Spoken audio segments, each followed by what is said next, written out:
Imagina só, um pastor de ovelhas que agora é rei e ele tem um desafio pela frente que, nossa, parece impossível. Ele precisa unir uma nação que está toda dividida e mais, fundar uma capital que vai ecoar por milênios.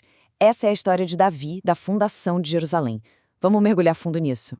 E tudo começa com uma provocação, sabe? Uma daquelas bem arrogantes. Quando Davi decide que quer tomar a fortaleza de Jebus, ele é recebido com esse insulto.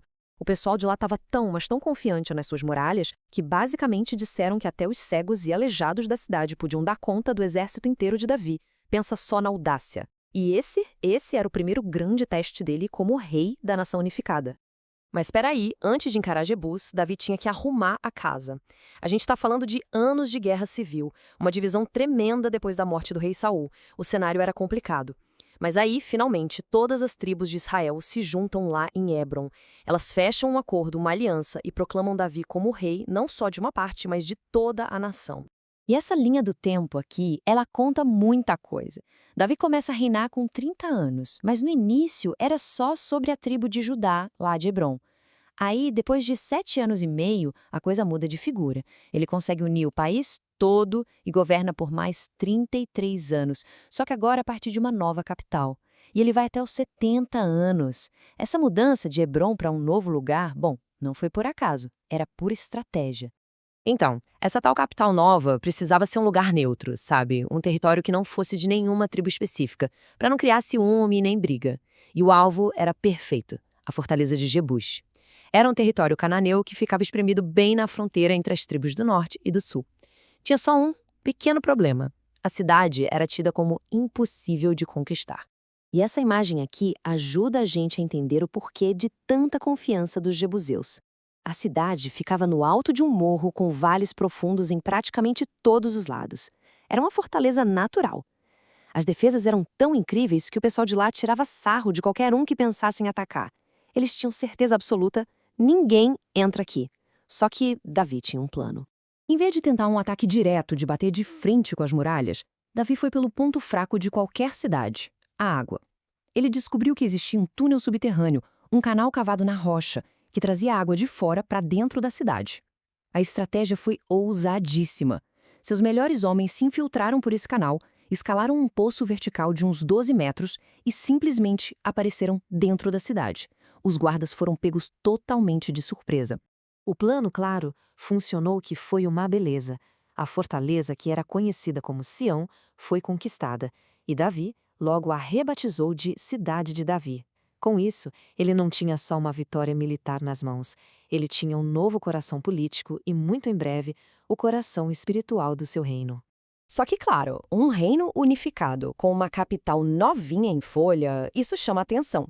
E não demorou para atrair a atenção de inimigos bem poderosos.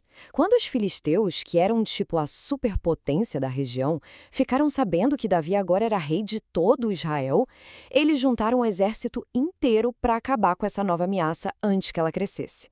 E aí fica a pergunta, né? Como é que se enfrenta um inimigo tão superior? Davi podia ser um gênio militar, mas agora ele estava de frente com uma força esmagadora. Será que só tática e coragem seriam bastante contra o exército filisteu completo? O que ele ia fazer? É aqui que a gente vê o grande diferencial de Davi. Não era só a genialidade militar dele, mas a abordagem que ele tinha. Antes de qualquer movimento, a estratégia dele tinha 2 passos, simples, mas profundos. Primeiro, consultar a Deus antes de agir. Segundo, obedecer direitinho, com precisão, a orientação que recebia. E veja só como isso se desenrolou na prática. Os filisteus atacaram não uma, mas 2 vezes. Na primeira vez, Davi perguntou se deveria ir para cima, e a resposta foi um sim direto. Vá, eu vou entregar eles nas suas mãos. Ele foi e venceu. Na segunda vez, ele perguntou de novo, só que dessa vez a instrução foi outra, bem diferente. Não ataque de frente. Dê a volta por trás deles e ataque quando ouvir um barulho de marcha vindo de cima das amoreiras. Era uma emboscada. Davi obedeceu e outra vitória esmagadora. 2 batalhas, 2 estratégias divinas completamente diferentes e 2 resultados de sucesso. Com os inimigos derrotados e o reino finalmente em paz, a história muda de tom. Davi agora está morando num palácio de cedro, tudo do bom e do melhor. Mas uma coisa o incomodava. A Arca da Aliança, que era o símbolo da presença de Deus, ainda ficava guardada numa simples tenda. E ele pensa, isso não está certo. Ele decide que quer construir uma casa de verdade, uma casa permanente para Deus. E é nesse ponto que acontece uma das maiores reviravoltas de toda a narrativa. Davi conta o seu plano para o profeta Natã. Só que, naquela mesma noite, Deus entrega uma mensagem para Natã levar para Davi. E o plano é totalmente invertido. Basicamente, Deus diz: Davi, você quer construir uma casa para mim? Não, sou eu que vou construir uma casa para você. E não uma casa de pedra, mas uma casa de descendentes. Uma dinastia. A promessa que vem a seguir é algo monumental. Supera em muito qualquer coisa que Davi pudesse ter imaginado. É uma aliança, um pacto que vem só de Deus e que não vai definir só o futuro de Israel, mas de toda a história que se segue. Preste atenção no peso dessas palavras. Para sempre. Estabelecido para sempre. Isso aqui não era uma promessa com condições, sabe? Não tinha um se você fizer isso, não. Era uma garantia divina. Uma certeza de que a linhagem de Davi nunca ia acabar e que o trono dele seria eterno. E como uma pessoa reage a uma promessa de tamanho cósmico como essa? A resposta de Davi é tão importante quanto a própria promessa. Não tem um pingo de orgulho. O que a gente vê é uma humildade profunda, avassaladora.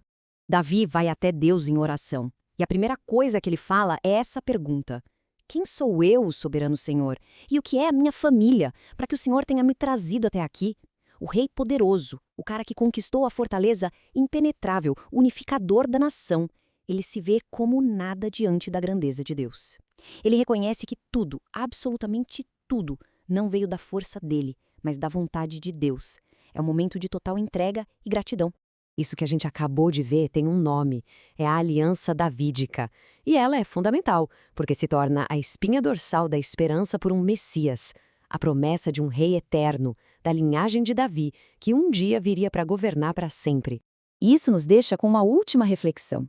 A história de Davi, que começa com a conquista de uma cidade e termina com o recebimento de uma promessa eterna, ela mostra como liderança, fé e propósito divino podem andar juntos.